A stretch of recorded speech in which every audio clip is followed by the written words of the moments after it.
Muy bien, ahora el grupo de Andy Jair Alba, Manuel Sebastián Gamarca y Carlos Armando Fajardo presentará el proyecto de rediseño de la vía del Parque Nacional Policarpus hasta el refugio en Cajanoma.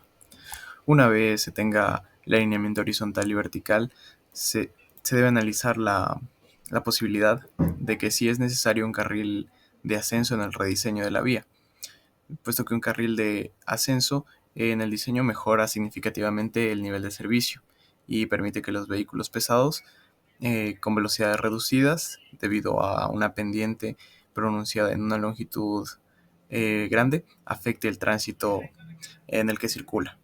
Muy bien, en este caso una sección en ascenso se debe proveer cuando existan vehículos muy cargados y obstaculicen al resto de vehículos. Del libro de Cárdenas se puede recuperar que para una velocidad de diseño de entre 40 km por hora, el porcentaje mínimo de distancia de visibilidad de adelantamiento tiene que ser 5 kilómetros.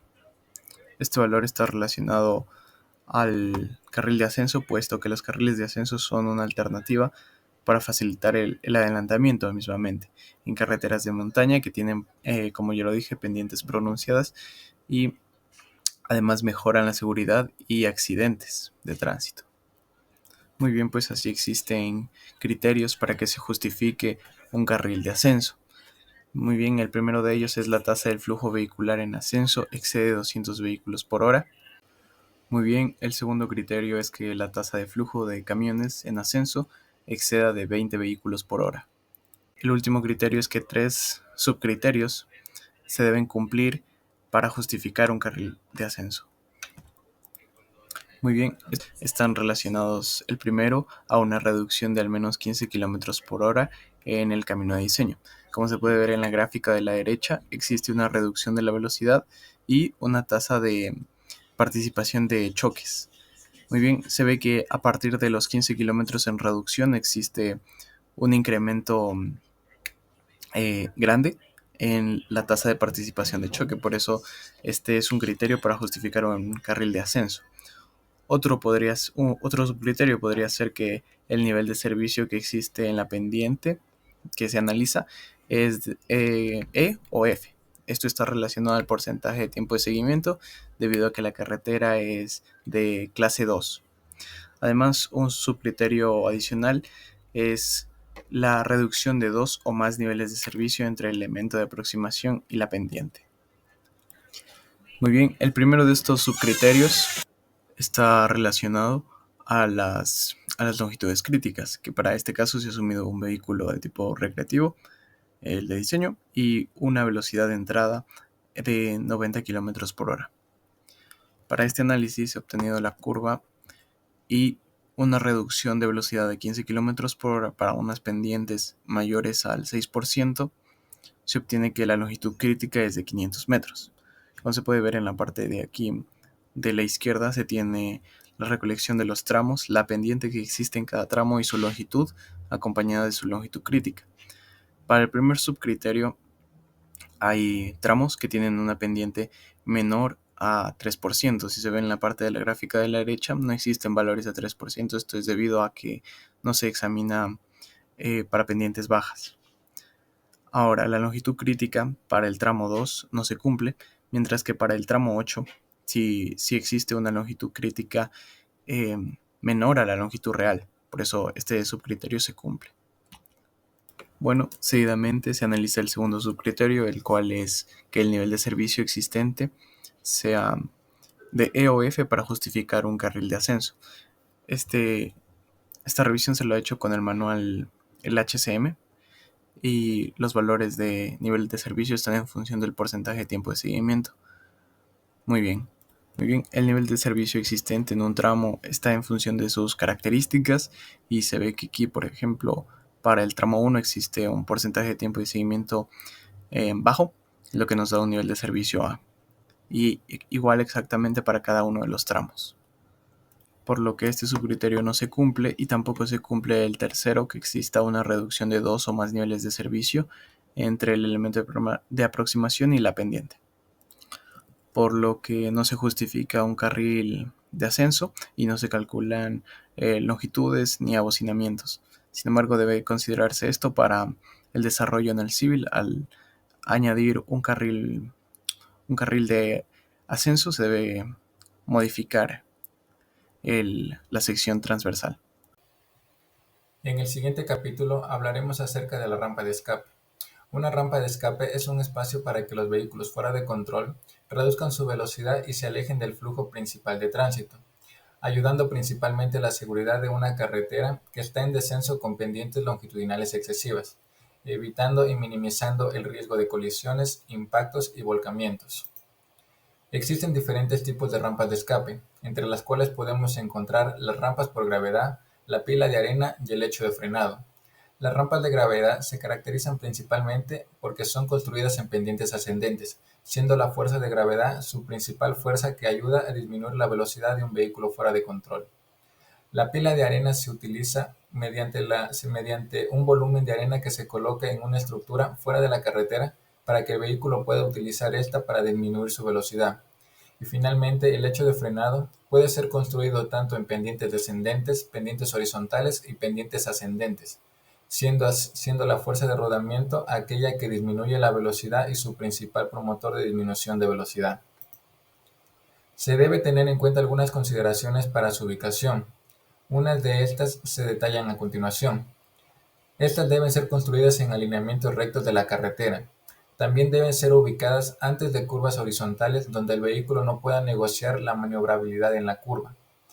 También se debe tener en cuenta que deben ser ubicadas antes de áreas pobladas para evitar riesgos de colisiones con infraestructuras de viviendas y edificios. Y finalmente, deben ser colocadas a la derecha de la calzada para evitar colisiones con la dirección contraria al flujo de tránsito en el que está circulando el vehículo fuera de control. Los pasos para poder diseñar una rampa de escape de emergencia son los siguientes. En el paso 1 se debe analizar la necesidad de una rampa de escape en el proyecto de rediseño. A continuación, si es necesario este elemento estructural, se debe estimar el punto en donde el sistema de frenado alcanza los 500 grados Fahrenheit, que es considerar la temperatura en donde el sistema no funciona correctamente. Después se debe estimar el punto donde el conductor es consciente de la situación y está en condiciones de decidir si utiliza o no utiliza la rampa de escape. Después se estima el punto donde se alcanzan las 80 millas por hora, que es una velocidad que se considera demasiado alta para ser maniobrada en cualquier carretera. A continuación se determina la localización de la rampa de escape, que se encontrará entre las ubicaciones encontradas en el paso 3 y en el paso 4. Y finalmente se debe estimar las dimensiones del lecho de frenado que se va a utilizar. Para el proyecto de rediseño, analizaremos la necesidad de una rampa de escape de emergencia. Los datos ingresados están dentro del sistema inglés, siendo los siguientes. El vehículo de diseño se trata de un bus interurbano. El peso del vehículo de diseño es de 50.000 libras. Se considera una temperatura ambiente de 48.2 grados Fahrenheit y una temperatura inicial del freno de 150 grados Fahrenheit. Después de tener los datos principales, se realizan iteraciones para encontrar la velocidad de descenso seguro con ecuaciones y métodos estudiados en clases. Se puede observar que en la segunda iteración, con una velocidad de 50 millas por hora, se excede la temperatura de los 500 grados Fahrenheit. Es por eso que se considera que la velocidad de descenso seguro es de 45 millas por hora. A continuación encontraremos la velocidad de operación por cada tramo en descenso, siendo los valores encontrados entre los rangos de 40 y 44 millas por hora. Y con todos los datos necesarios, se hace un contraste entre la velocidad de operación y la velocidad de descenso seguro. Se puede comprobar que la velocidad de descenso seguro es mayor que la velocidad de operación, siendo los valores de 45 y 40 millas por hora correspondientemente. Es por eso que se concluye que no es necesaria una rampa de escape de emergencia en el proyecto de rediseño, y no es necesario calcular sus ubicaciones y sus dimensiones. Bien, a continuación hablaré sobre la señalización vial de la carretera. Para empezar, se define que la señalización vial ayuda en la baja del índice de siniestralidad y con ello mejorar la operatividad de las carreteras, por lo que toda señalización debe cumplir con las siguientes características. Como podemos observar en la diapositiva, debe colocarse donde sea necesaria, debe ser visible, llamativa, legible y fácil de entender, se debe proveer una distancia adecuada que permita tener un tiempo suficiente para que el usuario responda y también debe infundir respeto y ser creíble. Ahora bien, hablando del proceso de asignación de las señales en curvas horizontales, tenemos 6 pasos. El primero es determinar la velocidad máxima, en donde se elige la velocidad máxima entre la de operación y la de límite legal. La primera puede ser medida en campo, pero también hacer uso de valores aproximados determinados por ecuaciones de predicción, mientras que la segunda se obtiene de las leyes locales. En el caso particular del proyecto, tiene un valor de 90 km/h. El segundo paso es determinar la geometría de los sitios adyacentes, en donde los sitios adyacentes se refiere a lo que son curvas, intersecciones o rampas, estas las cuales tienen influencia también en las señales. Como tercer paso tenemos determinar la velocidad recomendada. Al hablar de la velocidad recomendada se refiere al promedio de las velocidades de los camiones, por lo que en primera instancia se determina la velocidad promedio para vehículos livianos. Esos resultados se multiplica por 0.97 y se suma 1.6 para poder determinar la velocidad de los camiones. Como cuarto paso, se determina la señal a usarse. Con el fin de poder definir las señales preventivas, se hace en base a la diferencia de velocidad entre lo que es la velocidad límite y la velocidad recomendada, donde se determina si la señal es obligatoria, recomendada o también opcional. Como quinto paso, se elige el espaciamiento de los chevrones, en donde los chevrones deben ser visibles a una distancia necesaria para que permita a los usuarios reaccionar. En ese sentido, los chevrones deben ser colocados en el exterior de la curva, a una altura mínima de 1.20 metros medidas de la parte inferior. Esta distancia debe ser medida desde el punto de la curvatura PC. Y como último paso tenemos lo que es elegir la distancia recomendada antes de la curva para ubicar la señal. En este caso, la señal debe ubicarse antes del ingreso de la curva a una distancia requerida para que el conductor pueda determinar precauciones al momento de acercarse.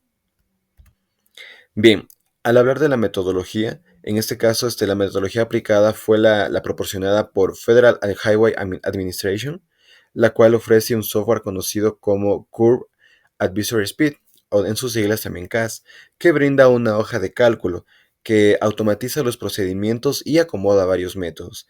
Dentro de esta hoja de cálculo podemos encontrar algunos métodos, tal cual como podemos observar en la diapositiva, tenemos lo que es el método del compás, el método del sistema de posicionamiento global o GPS en sus siglas, el método diseño, el método directo, el método de indicador de banca de bolas y el método de acelerómetro. Ahora bien, en el caso particular del proyecto se aplica lo que es el método Ball Bunk Indicator, que es el método de indicador de banca de bolas, el cual se basa en un conjunto de simulaciones de conducción de campo con el fin de poder registrar una lectura de indicador de banca de bolas, esto al hacer uso de lo que es un velocímetro o también un indicador de banca de bolas. Ahora bien, dentro de este programa se requiere lo que son los datos de entrada. En este caso se mencionan los datos de manera general, pero es importante aclarar que para su análisis se identifican los valores particulares de cada uno de los elementos. Tal es el caso de la desviación de la curva, ya sea derecha o izquierda, la velocidad límite legal, que en este caso es un valor fijo de 90 km/h, la longitud de la curva, el radio de la curva y la longitud de entretangencia antes y después de la curva. Bien, asimismo se tiene algunas consideraciones al momento de ubicar la señalización. En el caso de la señalización horizontal, se define que la señalización horizontal es aquella que se coloca sobre y de manera paralela a la superficie del pavimento. En este caso, para determinar qué tipo de marcación se requiere, se hizo un análisis de la distancia de visibilidad de la ruta, esto con ayuda del software Civil 3D, en donde se considera la altura del ojo del conductor igual a la del objeto, es decir, un valor de 1.08 metros.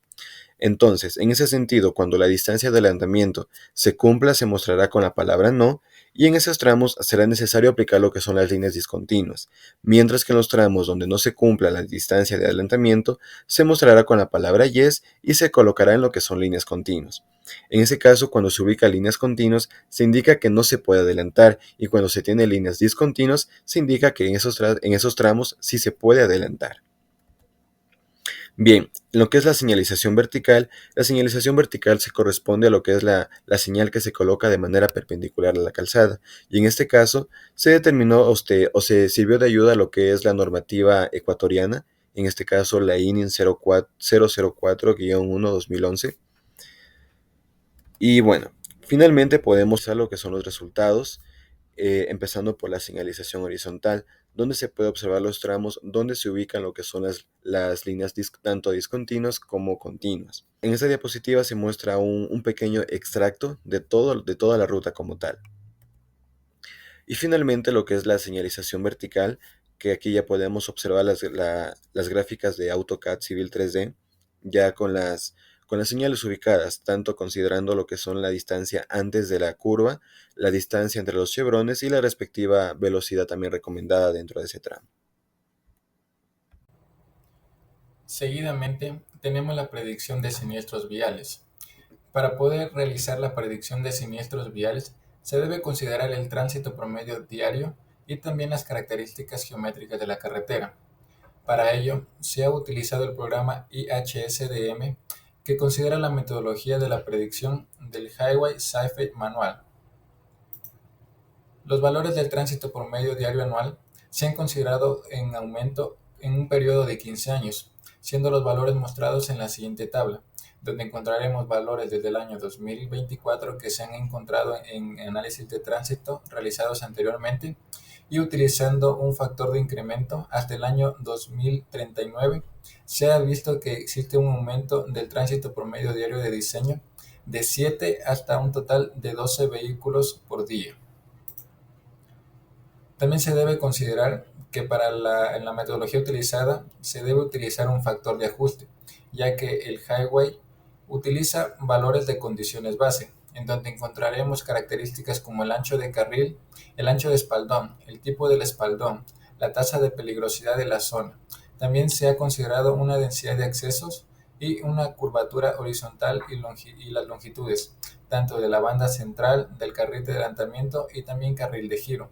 También se ha considerado que no existen iluminaciones en la carretera y no existen sistemas de ayuda automática de velocidad, y que la longitud de la pendiente longitudinal es de 0%. Por lo tanto, se ha realizado el análisis de condiciones bases en una carretera llana principalmente.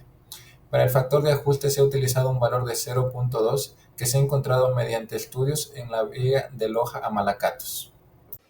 Muy bien, continuando con el contenido, tenemos el análisis en el programa IHCDM. Como se puede ver, según los datos que se cargan al programa, nos devolverá una gráfica que es de mucha ayuda, pues en la primera parte de la primera gráfica desde arriba tenemos las intersecciones con las que se conecta. En este caso el número de accesos era 0 para la carretera, por eso no presenta variación.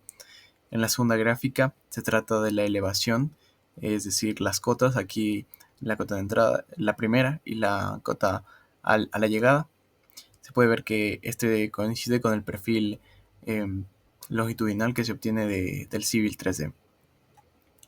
También se obtiene una tercera gráfica, la cual indica el valor de K, siendo esto el coeficiente angular de una curva vertical, que es la longitud de una curva dividida para la diferencia de pendientes, tanto de la entrada como la de salida. Muy bien. Bueno, en la siguiente gráfica, la de abajo, se observa diagramas de curvatura y cómo estos tienden a ser en el principio una diagonal si se trata de una espiral y luego un rectángulo si se trata de una curva simple. Y también un diagrama de curvatura solo con los valores de los radios. Asimismo, el IHCDM calcula un número estimado de predicción de siniestros a partir de un número base y los factores de modificación, además de un factor de calibración. De este resultado nos ha dado que el número de siniestros es bajo, esto debido al tránsito promedio diario anual que transcurre por esa vía. Muy bien, analizando mismamente la sexta gráfica, se ve que presenta nula variación a lo largo del recorrido. Esto es debido a que el tránsito promedio diario anual es bajo y el factor de calibración es de 0.2. En esta misma sexta y séptima gráfica puede existir un incremento vertical de los siniestros que predice. Esto está relacionado a la ubicación de los puntos de intersección de las curvas, tanto horizontales como verticales, y se ve así: si tiene una baja coordinación altimétrica, indica que tiene un mayor riesgo de accidentes. Muy bien, y también se puede analizar la predicción de siniestros viales en siniestros por kilómetro por año, dándonos un valor de 0.007. Gracias.